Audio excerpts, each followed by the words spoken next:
মাখলুকাতরে বন্টন করে দিয়েছেন। সুবহানাল্লাহ। তাহলে একজন সন্তান আল্লাহর নবীর কাছে বলতেছেন, একজন মহিলা, ইয়া রাসূলুল্লাহ, কোন সন্তান কি কখনো চাইবে, কোন মা কি কখনো চাইবে তার সন্তানকে আগুনে আগুনে পুড়ে যাক, কত সন্তানকে আগুনে ফেলে দিতে, সে কখনো কি কোনো মা চাইবে?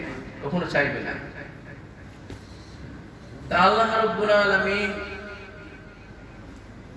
কি তার বান্দাকে কি পুড়াইতে চান?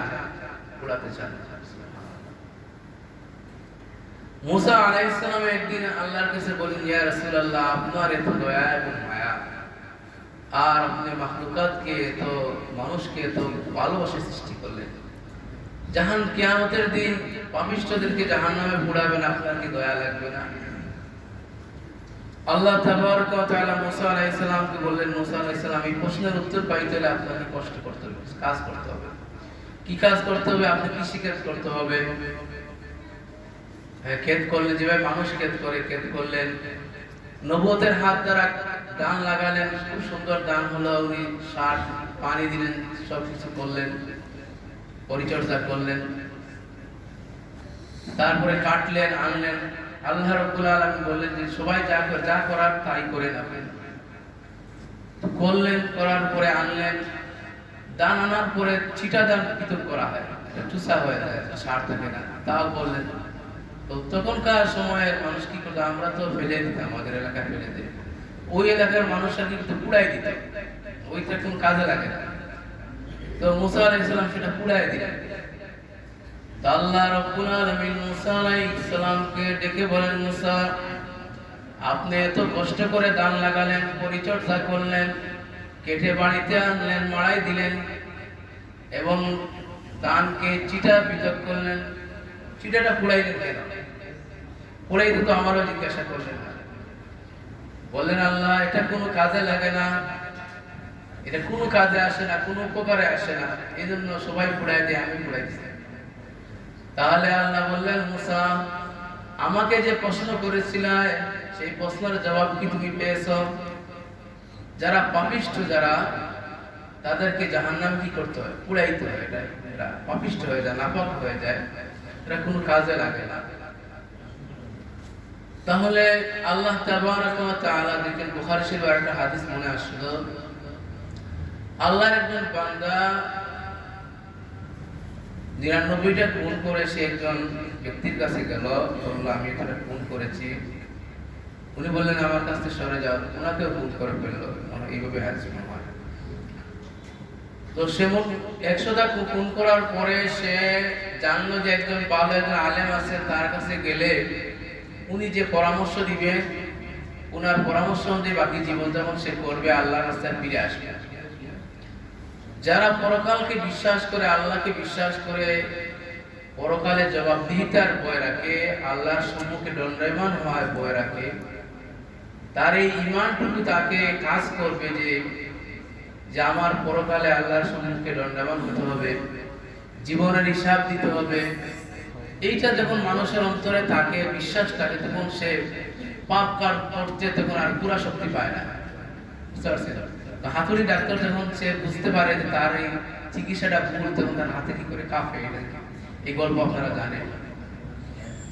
তো সেই প্রত্যেকটা মানুষ দেখে, পাপিষ্ঠ মানুষ যারা বুঝে জানে, পরকালকে বিশ্বাস করে, সে কিন্তু এক সময় না এক সময় কি করে ফিরে আসে, আল্লাহর রাস্তায় ফিরে আসে, যে আমার তো মরতে হবে, এক সময় না এক সময় সে আল্লাহর রাস্তায় ফিরে আসে। সেই আল্লাহর বান্দা বুঝতে পারছে যে সে আর বেশি দিন সময় না, তাকে মৃত্যুবরণ করতে হবে, আল্লাহর কাছে জবাবদিহি করতে হবে। এই জন্য সে একজন ভালো আলেমের উদ্দেশ্যে রওনা দিয়েছে এবং সে যাত্রাপথে তার মৃত্যু হয়ে গেছে।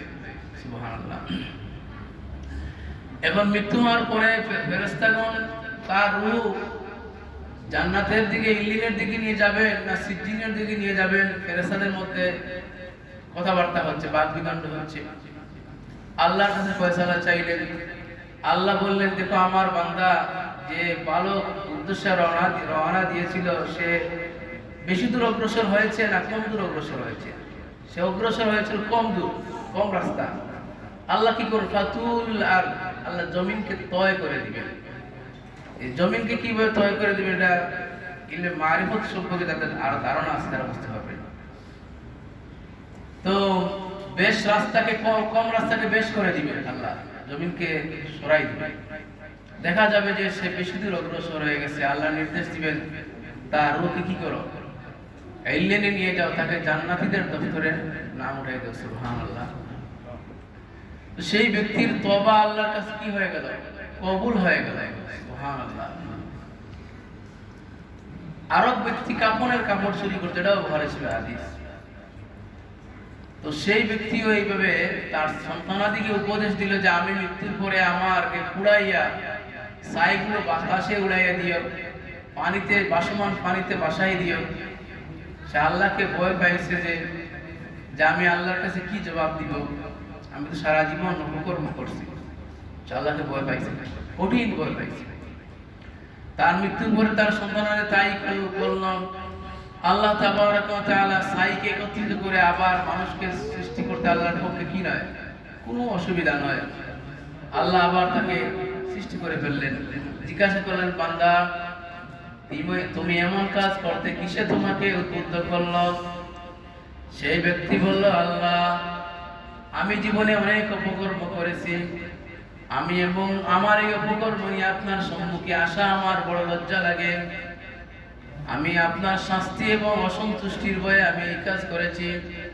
আল্লাহ বলেন, বান্দারে আমার ভয়ে, আমাকে ভয় পেয়ে যে তুমি এই কাজ করেছ, আমি আল্লাহ তোমাকে ক্ষমা করে দিয়েছি। সুবহানাল্লাহ। তাকে ক্ষমা করে দিলেন। এই যে আল্লাহর রাস্তায় ফিরে আসা, আল্লাহর রাস্তায় ফিরে আসলে যে আল্লাহ রাব্বুল আলামিন কি পরিমাণ খুশি হন বান্দাকে, সেটা অনেক করে আমরা জানলাম। তাহলে আমরা আল্লাহর রাস্তায় কি আসলাম, ফিরে আসলাম। এখন ইবাদত বন্দেগী আমরা করব, ইবাদত বন্দেগীর নিয়ম কানুন এবং তার আগে পবিত্রতা আমাদেরকে জানতে হবে। আমাদের পবিত্রতা নবী করিম